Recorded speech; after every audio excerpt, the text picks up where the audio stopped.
Bonjour à tous, je suis très heureuse de vous retrouver pour la troisième et dernière partie de ma vidéo consacrée au tricot d'un vêtement sur mesure. Nous avons vu dans les deux premières parties comment effectuer les mesures à partir d'un vêtement de notre garde-robe et nous avons appris à convertir ces mesures en nombre de mailles et de rangs à tricoter. Aujourd'hui, je vais vous expliquer comment calculer les augmentations et les diminutions. Prenons comme exemple les augmentations sur les manches. On part de 38 mailles au poignet pour arriver à 60 mailles aux emmanchures sur une hauteur de 88 rangs. Comment passer de 38 mailles à 60 mailles? On va commencer par calculer le nombre de mailles à augmenter. Jusque-là, c'est assez simple, on fait une soustraction, 60 moins 38 est égal à 22 mailles à augmenter. Mais comme nous allons augmenter de chaque côté, comme vous le voyez au niveau des bandes jaunes sur le schéma, on va compter à chaque fois une maille à augmenter de chaque côté sur un même rang, soit 2 mailles par rang d'augmentation. On divise donc 22 par 2, ce qui nous fait 11 fois une augmentation de chaque côté. Enfin, on va calculer le nombre de rangs à tricoter entre chaque série d'augmentations. Ici, on va diviser 88 rangs par 11, ce qui nous donne des augmentations tous les 8 rangs. On obtient les instructions suivantes, augmenter 11 fois une maille de chaque côté tous les 8 rangs. On fera les mêmes calculs pour les diminutions.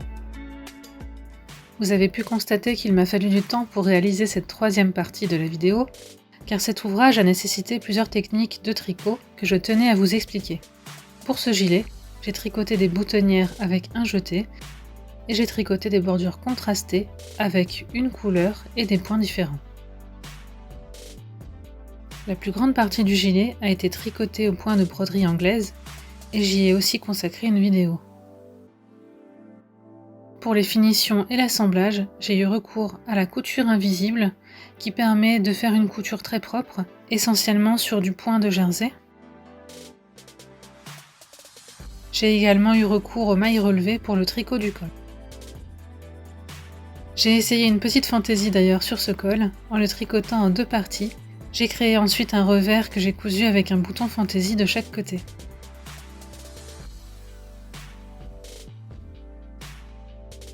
Pour finir, j'ai ajouté des boutons dans une teinte similaire aux bordures contrastées, et je suis plutôt contente du résultat.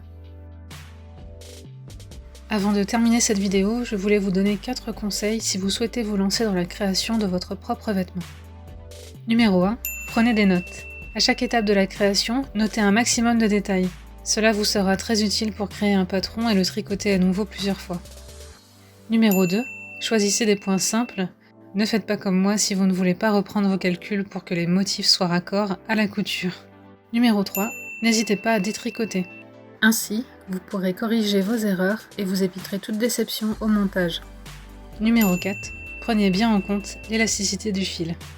Même si votre échantillon semble correct au début du tricot, prenez régulièrement les mesures de votre ouvrage pour éviter des surprises. Selon le fil utilisé, vous aurez peut-être besoin d'ajouter quelques mailles et quelques rangs, au risque de tricoter une taille en dessous, ou à l'inverse, une taille au-dessus si le fil est trop souple.